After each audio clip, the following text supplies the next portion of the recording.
I'd like to introduce today's moderator, Dr. Arash Zarrine-Afsar, who will guide us through the event today. Arash is trained in Canada and Switzerland as a physical biochemist with interest in the development of various spectroscopic and spectrometric methods to understand the dynamics of biological systems, in particular transition to disease state. He's currently a principal investigator at UHN and leads a group of researchers focused on the development of rapid diagnostic methods using mass spectrometry. He also holds a position at the rank of associate professor with the Department of Surgery and Graduate Department of Medical Biophysics at the University of Toronto's Faculty of Medicine. The research in his laboratory over the past 5 years has further matured picosecond infrared laser mass spectrometry as a rapid pathology determination tool, where 10-second laser sampling of tissue molecular content has allowed differentiation of cancer types and subtypes faster than currently possible in standard of care. Arash, thank you so much for joining us today. Now I'll turn it over to you now. It's an absolute pleasure to participate in this event. I put together a bit of an introduction into role of lipid metabolism in cancer research. And I'm hoping to really convince the audience that there is an untapped opportunity in this field of research, both with respect to utility in diagnosis and also as potential drug targets. So I have some disclosures with respect to an invention that was licensed out to a UHN spinoff, and I have prepared this talk in accordance with the conflict of interest management guidelines provided to me by UHN. The notion of biomarkers is something that is very familiar to this audience. The classic notion really revolves around use of proteins as disease biomarkers, and there are many factors that contribute to this. Proteins are really the business end of biological processes. They're often highly specific to disease pathways, and we have an ability to detect them very quickly using point-of-care assays. But obviously, if you go to tertiary biology book, proteins are really sitting in this central dogma of biology. And again, talking about the exceptions of this central dogma and the modifications and processing that's happening outside this domain is beyond the scope of our talk. But the notion that I want to introduce is really chemical diversity. In going from genetic material to proteins, to metabolites, there's an increase in chemical diversity. Of course, the structural diversity of proteins and functional diversity of proteins have really contributed to their success as biomarkers for many disease processes. If you think about the specificity of diagnosis, you actually will notice that looking at genome as your substrate, you have quite a bit of a specificity. You can even pick out signal nucleotide polymorphism in disease diagnoses. And in proteins, you can pick out point mutations, sometimes even using antibody interaction. But for a long time, metabolites that are really the downstream of all these cellular processes were believed not to contain the specificity required for diagnosis. And I think this is the concept that I want to shake a little bit during this talk, focusing on lipids. The other thing that I want to introduce very quickly that would be relevant to the talks in this session is the notion of time to diagnosis. We know, and one silver lining probably from the pandemic was that PCR became a household name, and we know that we have the specificity to detect diseases or infectious agents using sequencing methods, but the time to diagnosis is few hours to maybe a day or so based on the administrative aspects. Metabolites, on the other hand, if we can convince ourselves that there is some sort of a specificity to use of metabolites, the advantage of using them for disease diagnosis is that you can access them very, very, very quickly, largely due to mass spectrometry. You can read metabolic signatures in a matter of seconds and minutes, unlike PCR, that you need at least hours or if not a little bit longer with sample preparation and so on. Can metabolites be a specific disease biomarkers? I think that's the question we need to address. And if you go back to our first year biology textbook again, for metabolic diseases, the answer is yes. We all know phenylketonuria, a metabolic disease that's associated with accumulation of phenylalanine, an amino acid itself, because the enzyme is mutated, the enzyme that actually processes excess phenylalanine to tyrosine, and this could lead to seizures and developmental issues. But what about in cancer? I mean, do we have metabolites that are associated with formation, progression of cancer that could be used as diagnostic or potentially as a drug target? And the answer is yes. And I just want to give you an example of one very specific clean case that sort of propelled this field of metabolomics in cancer research, and that really had to do with isocitrate dehydrogenase mutation in brain cancers. So we all know from the Krebs cycle, isocitrate dehydrogenase is an enzyme that catalyzes the processing of isocitrate to alpha-ketoglutarate. There is a mutation at position arginine 132 to histidine, and when that mutation takes place, the enzyme develops an ability to take the alpha-ketoglutarate and convert it to 2-hydroxyglutarate. So as a consequence, for isocitrate dehydrogenase mutation, there is a very strong metabolic signature associated with 2-hydroxyglutarate. And this really created a new field of research. People started looking at this beautiful single metabolite for diagnosis of isocitrate dehydrogenase mutation that has an impact on the type of adjuvant therapy you need for brain cancers. People started patenting use of this metabolite as a target, and this really was one of the first cases where people started taking notice the advantage of metabolites and metabolomics as a diagnostic tool. What about lipids?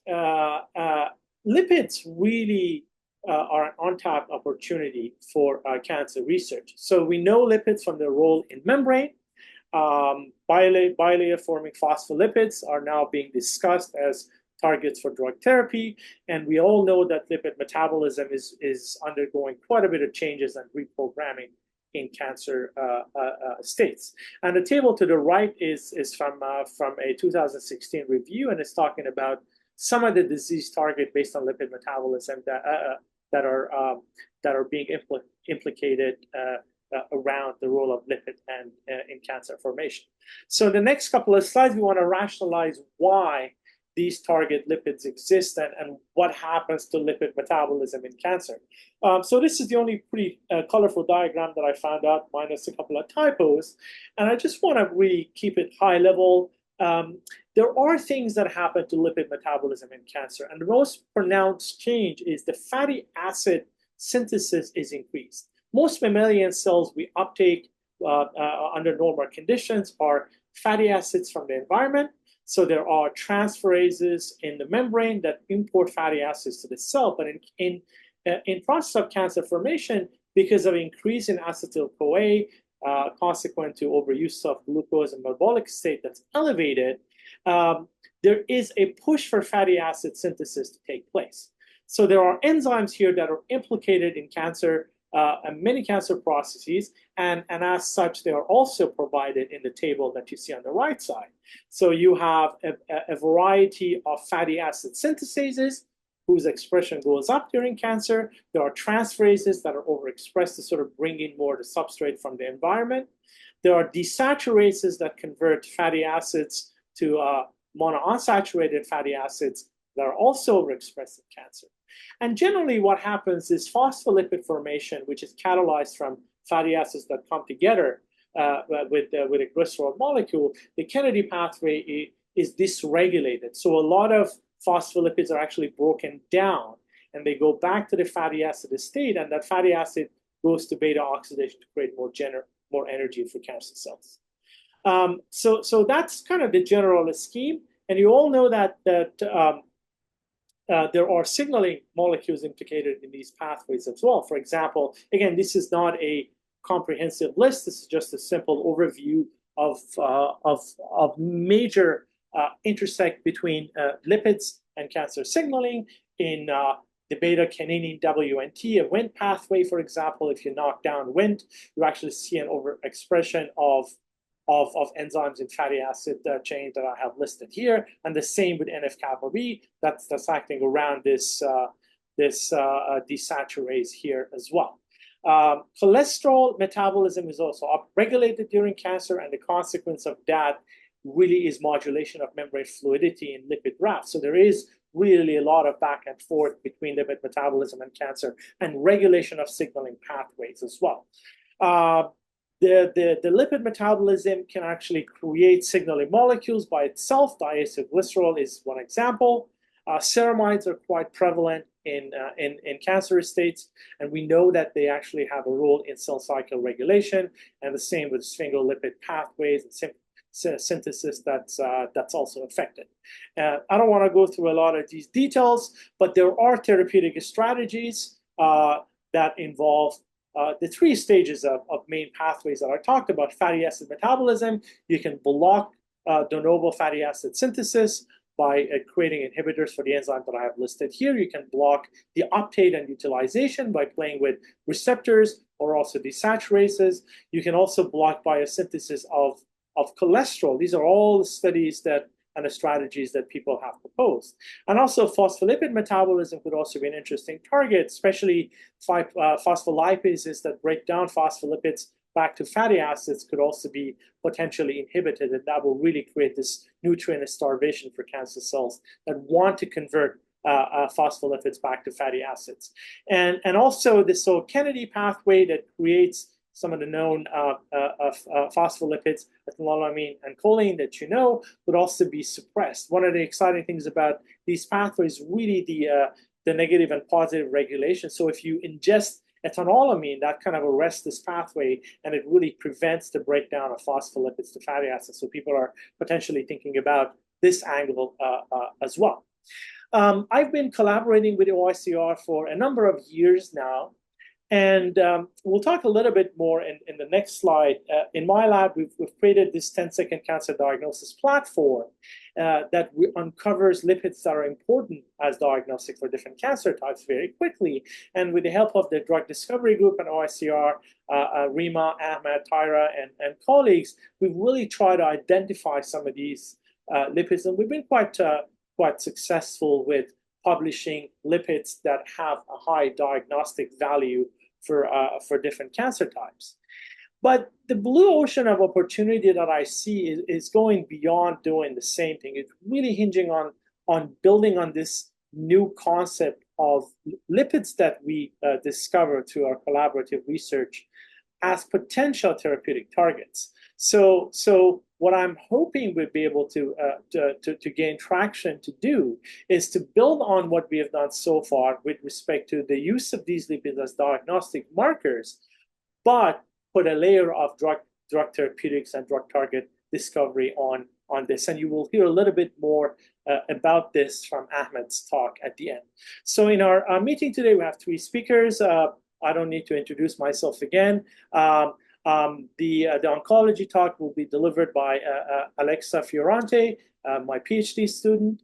And Alexa's done quite a bit of work since 2021 on the use of a rapid cancer diagnosis method for brain cancer diagnosis. She's been running this big study of about 1,500 sample patients, and I don't want to take away steal her thunder. I will let her talk to us about what she has done. And Ahmed, who was trained as a physical biochemist at Queen's University, joins us from the OICR Small Molecule Drug Therapeutic Discovery Group. And Ahmed's been my collaborator in identifying these lipids. He's been leading the analytical chemistry group on OICR, is a scientific advisor, and he holds the position of associate professor with Faculty of Pharmacy at the University of Toronto. So now I would like to switch to my own talk, which takes a slightly deeper dive into the use of our 10-second cancer diagnosis method for lipid identification. So I entitled this talk, 10-second cancer diagnosis, can fast be also accurate or not? These are the same disclosures. The focus of my effort in the lab really revolves around this. Can we make cancer diagnosis fast and faster than possible without sacrificing sensitivity and specificity. And the core technology that we use for this is mass spectrometry using lipids. For those of you who are familiar with mass spectrometry, it takes material in the gaseous phase, and in order for us to extract the material from a tissue, we use a picosecond laser pulse.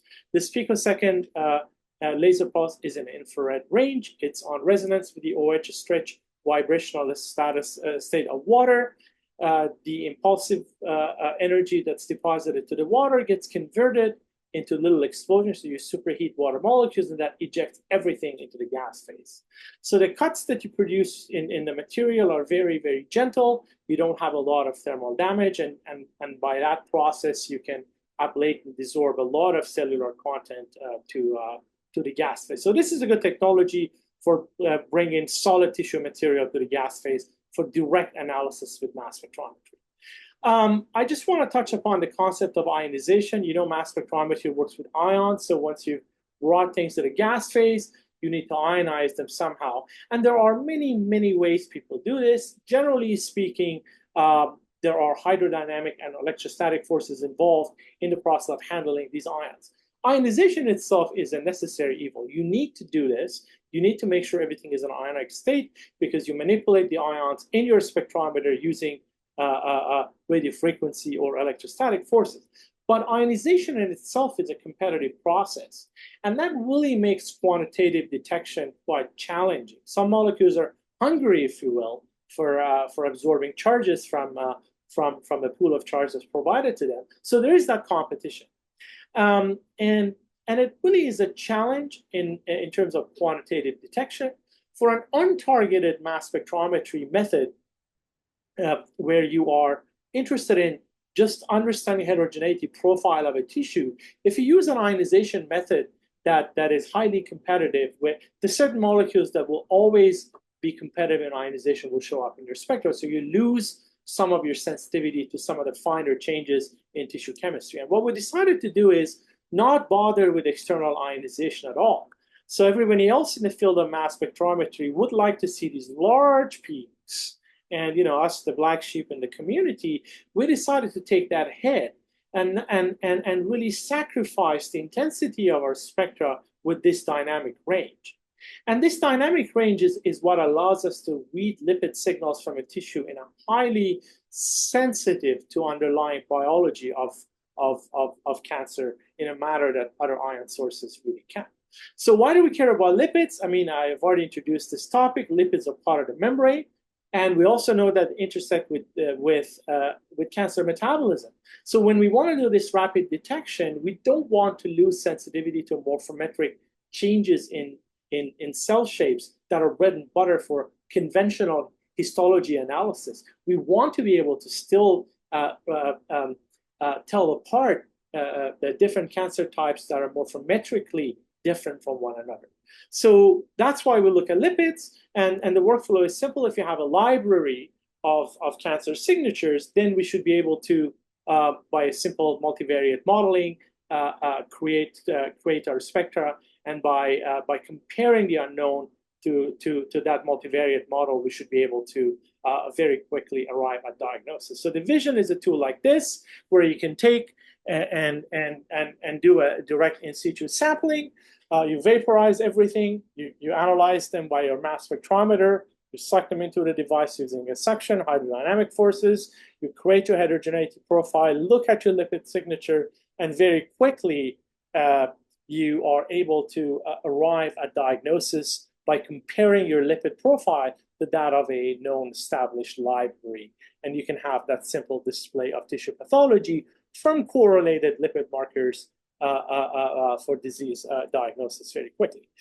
We also tested our laser in terms of how much damage it causes. We performed craniotomy of live brain of mice under anesthesia, where we showed that the spectra of live brain is very similar to spectra of frozen tissue. Then we sacrificed these mice, and from DNA damage, apoptosis, and neuronal viability, our laser is not creating a lot more damage compared to surgical scalpel. You also obviously see here that quite a bit of material is removed. So yes, we lose the histology at the site of sampling, but 25 micron underneath that laser crater, you can read the histology. So this is a tool that's quite gentle, although ablative, and removes the material, doesn't create a lot of damage. So the next question was, well, what do we need to do with this? What can we do with this in terms of clinical diagnosis? So it turns out pediatric neurosurgery was a good clinical case for us. I had a good collaboration with Jim Rothko, Mike Taylor, Howard Ginsberg, and David Munoz. And the problem with pediatric cancers are that they are very molecularly diverse. There are certain subtypes that you cannot distinguish under the microscope because morphology is very similar. So, for example, medulloblastoma is one. The three major types are ependymoma, pilocytic astrocytoma, medulloblastoma. There are subgroups associated with medulloblastoma, each of which have their own prognosis, but there's no way you can tell these subgroups apart intraoperatively because the standard of care is PCR, or nanosecond sequencing or immunohistochemistry, and they take hours. But the extent of surgery for them is very, very different. Group 3, very poor prognosis. It doesn't make sense for you to aggressively resect if the patient is going to have no benefit of survival with aggressive resection. WNT, on the other hand, very good prognosis to adjuvant therapy, so you don't really need to aggressively resect. So to sort of stratify this risk, and again, you could read the rest of these cases on the presentation later on, but this was a need that we tried to see if we could address using our laser spectrometry method. So it turns out that yes, we can record their mass spectra, and from these learning curves to show you the performance of our multivariate model with the sample number at about 100% sample use. For the model, we have reached saturation, so we have enough independent specimen numbers to be able to conclude results in a statistically significant manner. So here to the left, I'm showing you a PCA LDA. It's a principal component analysis, linear discriminant analysis curve, where we show separate grouping of histologically different and also molecularly different cancer types from major pediatric brain tumors. So each of these dots is a 10-second mass spectral collection, and they're grouped together using these sample numbers. And we could also tell medulloblastomas into their subgroups very, very efficiently. And our confidence, our specificity and sensitivity for this gross differentiation was 94 and 97%. And if the diagnosis comes back positive for medulloblastoma, then we can also subclass them into these molecularly distinct yet morphometrically identical subgroups with sensitivity and specificity of 97 and 98%. We spent a lot of time collaborating with OICR trying to figure out what are the lipid species that mediate this diagnostic power. We captured a laser plume on a filtered paper, send it to a small molecule group drug discovery at OICR under the direction of Ahmed. We did chromatography, and we were happy we did this because occasionally you come across these really strange lipids that are not biologically relevant. So it's really important for you to try to understand what your distinguishing marker is, as opposed to just sitting at a mass charge ratio stage and not bothering with this. These unusual head groups could be important either as a contaminant or as potential targets if they happen to be biologically relevant. And then we go back generally using the list of lipids that we have a good idea what they are, recalculate our sensitivity and specificity, and I have shown them here for all of these major classes of pediatric brain cancer. I don't expect you guys to sort of read everything in this table, but these are the lipids. You have a range from fatty acids to ceramide and phospholipids for this classification. And what I like to sort of liken this lipid list to is to a gene array list that's used in genetic methods such as nanostring subtyping for pediatric brain cancers. So there are a bunch of genes there that have come out of large-scale studies to be diagnostic for classification of medulloblastoma subgroups. And equivalent to the right are the lipid list, metabolic or lipidomic list, or molecular array that you can use for diagnosis. Except you can do this in 10 seconds without taking the hit in sensitivity and specificity as opposed to hours. You can also think about clinical implementation and how fun you could, what kind of fun you could have with this tool. If you have a molecular model for disease versus healthy, you can kind of attach it to surgical navigation, which are GPS for surgical tools. So it will actually tell you where the tool is at any given time. And this is a really live data. So every 5 seconds, we ask whether this piece of tissue that we have sampled, is it disease or healthy, is it cancer or normal? And we can display that classification or classify as a false color on the screen. So this really tells you how fast we are with respect to how we can do these samples. And you can also do imaging with this. You can raster the tissue and kind of put the whole tissue blob in there. You don't need to section anything. And this would be a quick way for you to try to figure out where you have heterogeneity in your tissue. Of course, in this particular case, the spatial resolution is pretty lousy. It's around 300-400 micron or so. But you can do all these fun with this. You can do remote imaging. This business of the laser does not need to be close to the mass spectrometer. Could be on the side, and this will have clinical implication.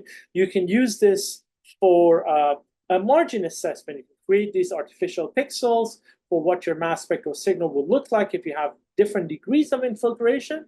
And I have encouraging results to report that looks like we're sensitive to around 3% infiltration. And that's really, really fascinating because the competition, which is fluorescence-based, 5-ALA, 5-aminolevinic acid fluorescence, which is a dye the patient ingests before surgery, and it fluoresces the areas that you have cancer uptake. This is already shown to improve residual disease rates post-surgery, but it's really sensitive to around 15-20% infiltration, and we can do about 3. So our technology is not approved, is not in clinical trials, but the potential for that to improve the cancer diagnosis and typing is quite significant. As I mentioned, you can do imaging with this thing, and one last slide I have here is to show you something quite strange we discovered. Because we have these molecular images that are spatially resolved, we can kind of look at the pattern of our lipid distribution in any directions that we want. And when we looked at the pattern of some of these lipids, especially dodecahexanoic acid and some of the glycerophospholipids that are created from it, we noticed that they sort of line up in this weird gradient pattern as you are perpendicular to the tumor site, and you don't really have that gradient in a parallel to the cancer border setting. And this is consistent with interstitial fluid flow from cancer cells, potentially carrying some of these lipids as nutrients. Because one of the things that happens is in the healthy tissue, which is close to the cancer border, we have proof that you have cancer-like metabolic signatures, but we don't really know where that comes from. One hypothesis is that it's just a lipid nutrient diffusion from the tumor that's really priming these healthy cells to sort of adopt a cancer-like metabolic state.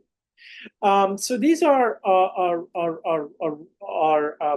really what we have found out with this tool. Of course, we're pursuing it for rapid diagnosis in many different cancer types. This is a bit of a commercial for what we have done. We've done some work in skin. We're now pursuing a lung diagnosis. And one exciting thing that I want to say before I hand it over to our next speaker is that this technology is already helping our hospital with generation of PDX for cancer research. We use PDXs a lot, in our diagnostic world for drug discovery or for efficacy assessment. And one problem you have in creating xenografts is that because you use severely immunocompromised mice, you get these outgrowths of lymphoma in mice. So one big question really is, when you have an outgrowth, when you have a graft positive strain, is it really lymphoma or the pancreatic cancer that you injected the cells from? Right now, it's very difficult for us to tell this apart because you need to duplicate the colony, sacrifice one sample histology or sequencing. But now, with 10 seconds of sampling, we can tell very quickly whether we're dealing with lymphoma or not. And that's really shaved off a good week or so from the timeline of PDX discovery in our hospital. We're going to do a lot of exciting things with this. I have an ambition to create a national center for high-resolution mass spectrometry imaging and analysis. We're talking to clinicians with respect to additional clinical questions that could potentially be addressed using this technology. I'm very interested in treatment response monitoring, and we have a couple of projects ongoing on that using some small mass spectrometers. I have a long list of people to thank. One of them, Alexa Fiorante, is already here, my PhD student who is going to walk us through the oncology aspect of this presentation using 10-second picosecond infrared laser mass spectrometry for adult brain classification. So on this note, I stop and I hand it over to Alexa to share and walk us through her presentation. Well, thanks, Arash. That was such a wonderful introduction to all the wonderful applications of Pearl. Good afternoon, everybody. My name is Alexa. I'm a PhD candidate in the Department of Medical Biophysics at U of T. I'm a member of Arash's lab, and I'm so glad to be hosting the adaptive oncology section of this webinar. I'm going to be narrowing the scope just a little bit, and I'm going to be telling you about a lipidomic-based approach to 10-second diagnosis of central nervous system tumors. So to just give you a little bit of an overview, for those of you who joined a little bit later, I'll just briefly kind of bring us back about what our technology is and introduce you to my data set and two specific clinical cases that I've been able to employ this technology. The first is revolving around spinal tumors, meningioma and schwannoma. Then the second is looking at glioma, lymphoma, and metastatic cancers. And then I'll kind of wrap it up with where we hope to take this in the future. So surgery is often the first step in the treatment of central nervous system tumors and cancers. And because of advancements in neuro-oncology, we really have an enhanced understanding of recurrence, response to adjuvant therapy, as well as prognosis. And in neurosurgery, preoperative biopsies aren't really performed, unlike other cancers such as breast cancer. So the inability to assess a tumor with detail during the first surgery is a major roadblock. And during this first surgery is when the surgeon will usually send a small piece of the suspected malignant tissue for an on-call pathologist to provide an intraoperative diagnosis while the patient is underwaiting anesthesia. So this diagnosis may simply be malignant tissue, or it could be the actual histology of the tumor at hand. And that's largely dependent of the experience of the pathologist that's on call. And in the case of central nervous system tumors, a neuropathologist might not always be on call. So a detailed diagnosis at the time of the first surgery could provide significant insight to guide surgical decision-making in the operating room, thus reducing the need for a potential corrective surgery in the future. So the ability to characterize CNS tissue during surgery is a current unmet need. And how we're trying to address that is through picosecond infrared laser mass spectrometry, or PEARL-MS. So I'll just give a very brief overview. So Pearl is a handheld desorption probe, as Arash mentioned. It's coupled to a time-of-flight mass spectrometer, and it's relatively gentle to the tissue, and it can be used ex vivo as well as in situ. And as the name suggests, it has a shortened pulse duration of picoseconds, so it delivers energy in a really short amount of time and reduces heat, and as such, creates this gentler cold ablation. We also take multiple measurements, as indicated by this little graphic here, across the tissue surface to really capture the intratumoral heterogeneity of the sample. And ultimately, it's a tool for rapid and precise molecular analysis. The readout is this 10-second spectra that can deliver really biologically meaningful information as it relates to lipids and metabolites. So the general workflow is that we subject a tissue sample to laser mass spec. Again, we collect multiple sampling events over the tissue surface for about 10 seconds on average. Since PEARL-MS is a technique, again, that relies on lipid metabolism, which we know is linked to many oncogenic pathways, as Arash mentioned really nicely, but we're also able to distinguish tissue pathologies using collective changes in lipids that are abundant in the cellular membrane as seen here. So Pearl-MS signal is sensitive to different cancer types on both a morphometric as well as a molecular level.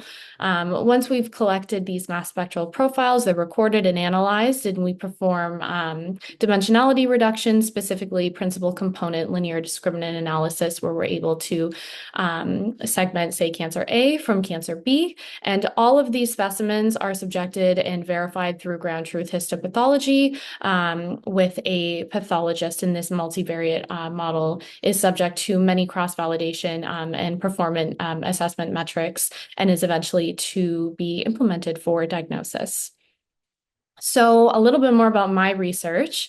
So the main kind of focus of my research is using Pearl-MS to discriminate the major histologic and molecular types of central nervous system tumors from their molecular signatures. So this graph that I have over here is a UMAP, which was nicely done by my colleague Dara, who's a master's student in our lab. And what this is showing here is a 2D projection of about 1,158 independent primary frozen patient tissues, which as such, this is actually grown, and we do have more now, believe it or not.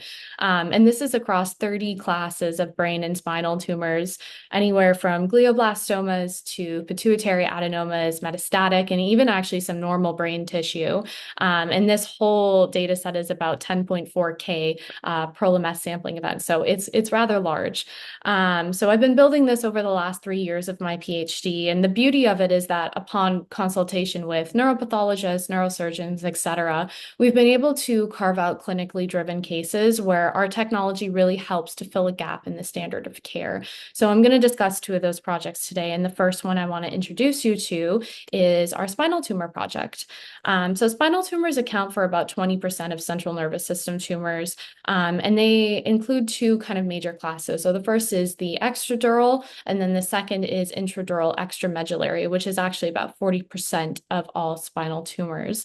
The most common of the intradural extramedullary tumors are meningioma and schwannoma, and we care about them because they pose a really high morbidity risk due to the neurologic deficits they cause. And the 2 of them are also very difficult to distinguish from each other from a histologic perspective, but also in surgery, since schwannomas, they usually wrap themselves quite tightly around the nerve root sheath, since they're peripheral nerve sheath tumors. They can pose some difficulty with surgical dissection, whereas with meningiomas, the nerve can usually be saved, but they have a really high propensity to recur. So ultimately, being able to distinguish these 2 types in surgery would provide great utility for surgeons as a decision support tool. So that's exactly kind of what we've modeled here. So I've collected Pearl-MS data representing about 122 independent specimens of meningioma metastatic as a kind of control for tumors that occur closely in the spine, as well as schwannoma, and their independent sample numbers are here. And as Arash mentioned earlier, each point on this PCA-LDA scores plot represents 10 seconds of collection with Pearl. We've also gone ahead and we've looked at all other tumors that are in differential diagnosis, so have similar clinical presentation based on the WHO guidelines, and we're able to do this with 98 accuracy currently, and sensitivity and specificity exceeding 90%. And a little bit more on the lipid side now, we've been able to identify in collaboration with OICR 40 metabolic lipids that are really responsible for the separation of these 3 groups, and we've done that with untargeted high-resolution tandem mass spectrometry liquid chromatography. And how we've done that, so the first step in all of this is this really busy, overwhelming plot here, which this is a loading plot. And what it's showing on the x-axis is the mass from 0 to 1,000.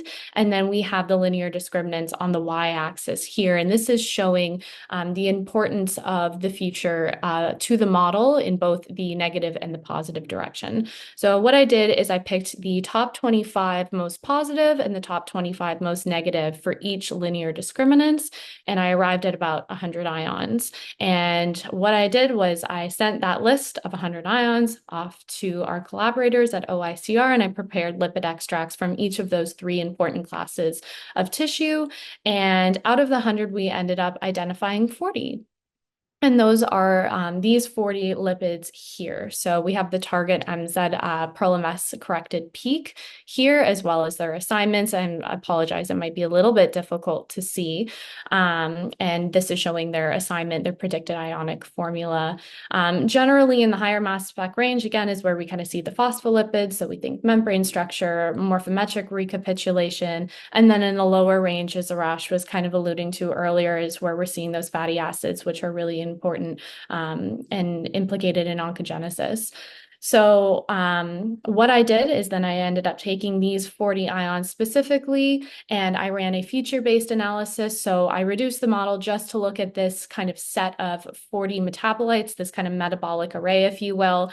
And as you can see here, we have sensitivity and specificity that are exceeding 90%, and the model performance was pretty largely unaffected. I think it reduced about 2%. So we're still able to maintain really high accuracy and sensitivity and specificity using this very narrow list of metabolic lipids.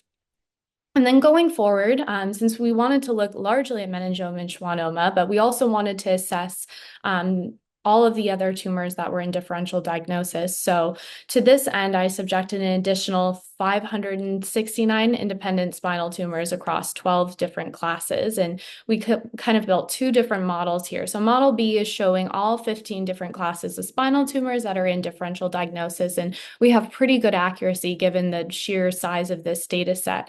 But more interestingly, we have model A over here, which is looking at the other intradural extramedullary tumors, which are myxopapillary ependymoma, neurofibroma, et cetera. And we have 98% accuracy from just a standard 20% leave out cross-validation. But what was actually really interesting and what I ended up doing was I went back and I took those 40 metabolic lipids and I ran again a feature-based analysis using just those lipids.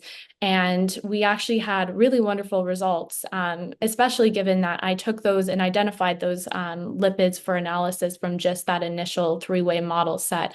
But still going forward, we were able to maintain really high performance and classification using these lipids within this data set, which was really exciting to see. And kind of going forward, going back to this kind of big model here, we have lipid identification that is still kind of ongoing for this project. But hopefully, you know, I've convinced you that just based on the sheer kind of size of this data set, the lipids that we're kind of able to identify and be able to use to classify these tumor types is looking really promising for the future. So in this interest of time, we'll move on to our kind of second case, which I'd like to share with you. And this involves the differentiation of glioblastoma, lymphoma, and metastatic cancers as it relates to tumor margin assessment in surgery. So shown here, I have another PSA-LDA scores plot that is representing these three different types. And the approach to resection for these is all a little bit different. So with metastatic cancers, you generally favor the gross total resection, since with metastatic disease, you want to try to remove as much as the tumor as you safely can. Whereas with lymphoma, on the other hand, it generally has a really good prognosis to adjuvant chemotherapy. It benefits sometimes from a subtotal resection or cytoreduction, but generally is a little bit more manageable. Whereas with glioblastoma, it's a little bit more of a kind of nuanced story. So glioblastomas will always benefit from the gross total resection since it's such an aggressive disease regardless. However, for other gliomas, the extent of resection is dependent largely on the isocitrate dehydrogenase status, as well as the histologic subtype. So whether it's an oligodendroglioma or an anaplastic astrocytoma. So what we're actually able to do is we've gathered the information, the clinical metadata from some of our samples, looking at IDH wild type versus IDH mutant. And what I really want to drive home here is that mutational status isn't often known until after the first surgery. This molecular test usually takes about a week. So no action can really be taken on the tumor during that first initial surgery, which usually necessitates a revision surgery in the future. So a little bit more on that. I think Arash gave a much nicer introduction to IDH1 than I can give. But just to remind you, for anybody who joined a little bit later, IDH1, isocitrate dehydrogenase 1, it's the rate limiting step of the citric acid cycle. cycle. And in its mutant form, it leads to the accumulation of a really well-known oncometabolite called 2-hydroxyglutarate. And what's really cool here is that we can actually detect IDH1 mutation through the accumulation of that 2-hydroxyglutarate in just 10 seconds with Pearl, as indicated by this little peak that we see here. So we weren't the first to do this by any means, but we can detect it with Pearl, which is really wonderful. And it's a very nice isolated univariate oncometabolite that we're able to see. And having access to this information during the first surgery could potentially improve patient outcomes, as I mentioned earlier, and really possibly eliminate the need for that secondary revision surgery. So this is another model. Like I said, we can kind of further segment for which the gliomas are implicated, looking at IDH1 mutants as well as IDH1 wild type. We're also able to actually further segment the metastatic cancers as well and look at the organ of origin and kind of see where they came from as well.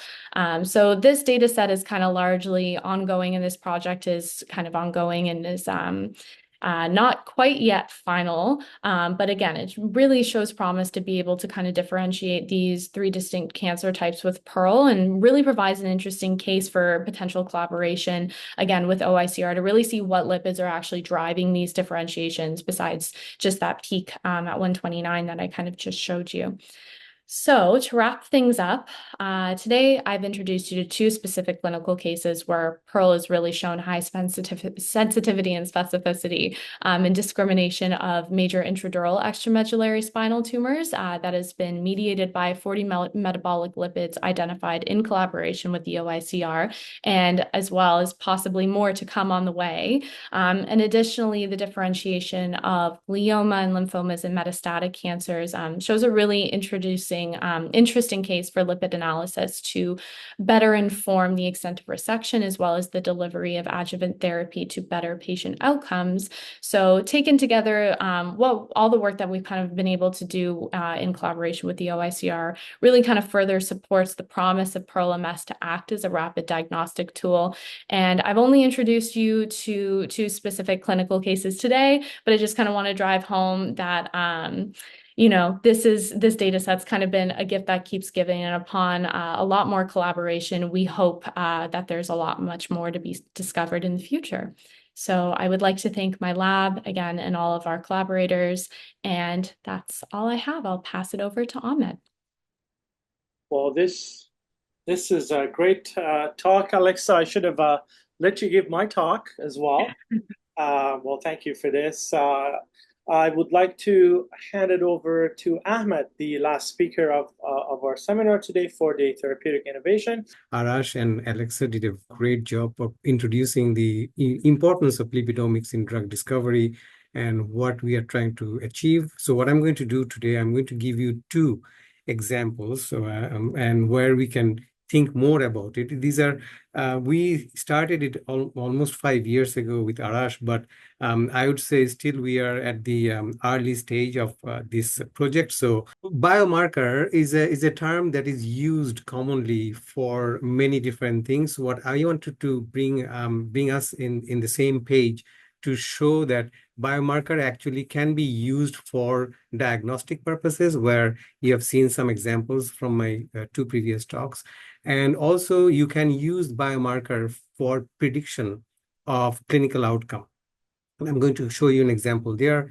And also the pharmacodynamic effects, like if you knock out a gene, or if you do a pharmaceutical intervention with a small molecule, for example, are you going to change the lipids and the metabolomics of the cell type you're targeting? So that is the one of the example I'm going to show you here. So here we have actually identified a target gene, and we are knocking it down and looking at the metabolomic profile in the knockdown cells and comparing it with the wild type. And I'll show you some examples there. So this is, and if we can recapitulate that with a small molecule, that will be the ideal case scenario. This is work is still in progress. We haven't gone on that direction yet, but we have done the knockdown data, and I'm going to show you some of it today. So just to give you some background, Arash and Alexa was talking about Pearl mass spec. So that is doing laser and getting the ablation and looking at the mass spec there. But what we are doing old-fashioned extraction, right? So we are doing the extraction, and we are make sure that what we extracting is reproducible.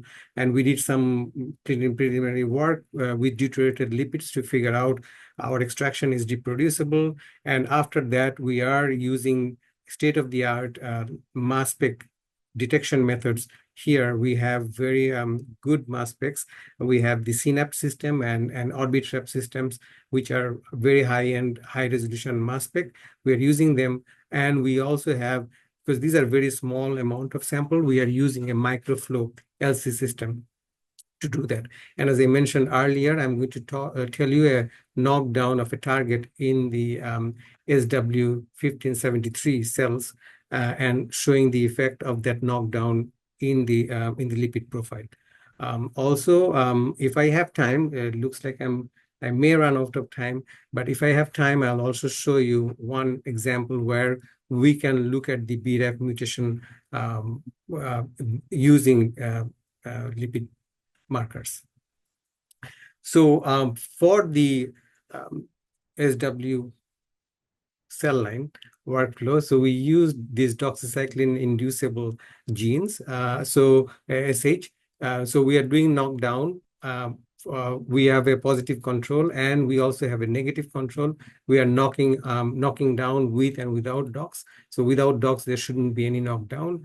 We are analyzing those in the LCMS system. And what we can show that clearly, we can see the difference between the dox negative and dox positive. When there is no doxycycline, there shouldn't be any knockdown. But when you have the doxycycline, you can clearly see the knockdown of this gene. And this is what we are seeing here is actually the lipids. Each dot represent one lipid there. So this is the PCA analysis, principal component analysis. Obviously, when you are looking at the control SH knockdown, there is no differentiation we can see without doxycycline there. When we are looking at the QC samples are pooled, all the sample pulled together. This is just a reference point where you want to see there should be in the middle, and there shouldn't be any difference in the QC samples. I'm also showing you here the difference between the positive control and the negative control. So this is the positive control SH knockdown, and here you have the controls gene where it shouldn't be having any knockdown. Okay, and what are the lipids that are changing in this process? So this is where this is what we are looking at is the lipid that were down regulated in the process, and we can see again. I'm not going to go over each of them, but we can see them all. And both Alexa and Arash alluded in their talk that what we do, we actually identify the lipids. Like for Arash and Alexa, they just look at the difference between these intensity of the peak, and that's how they are identifying or differentiating between different type of tumor. But what we are trying to do, we are trying to get that lipid and try to get the structural information or identify that lipid with high resolution mass spec and MSMS detection. And this is just 3 examples. We know we can identify each of them, and as you can see with the high resolution, that is one point we can very precisely know which type of lipid it is, and then from the MSMS analysis we can also figure out the fragments of that. And also we are using lipid maps where we can go back and see if these lipids are already identified by other people. They are in the lipid map or not. That is something we also cross-check.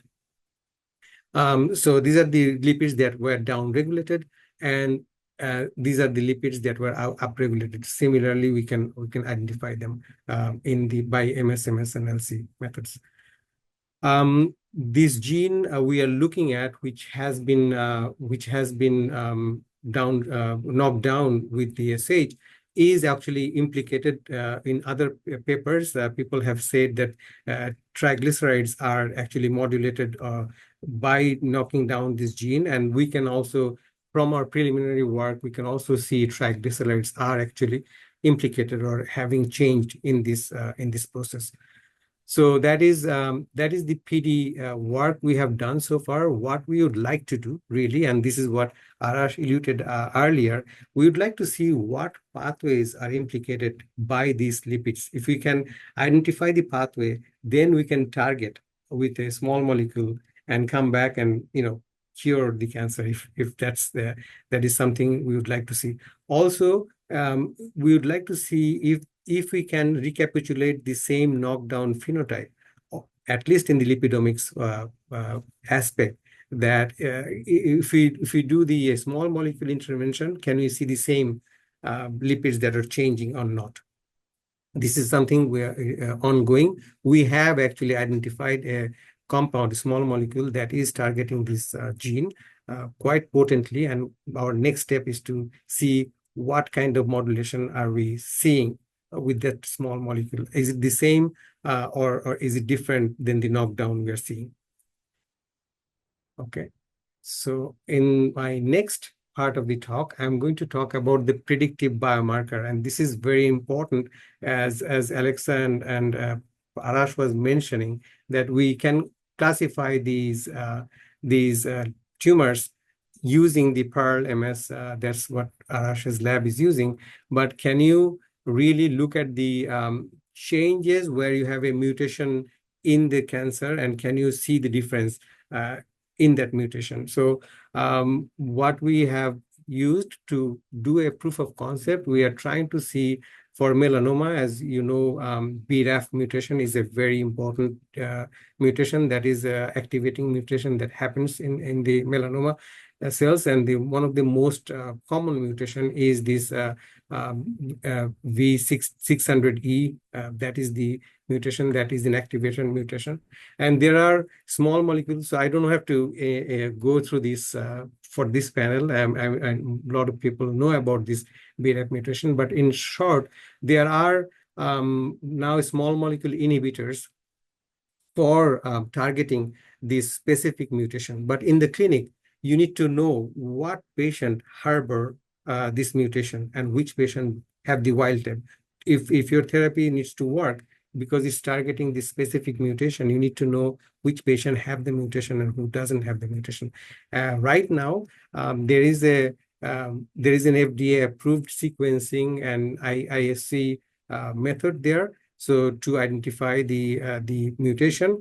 But what we were trying to do and see if we can use Pearl MS to get that mutation status of these patients. So to do a proof of concept work, we took the HEC29 HEC cells and took the wild type, and we introduced the V600E gene into these cells, and use the Pearl MS to see the difference, and we can see the difference.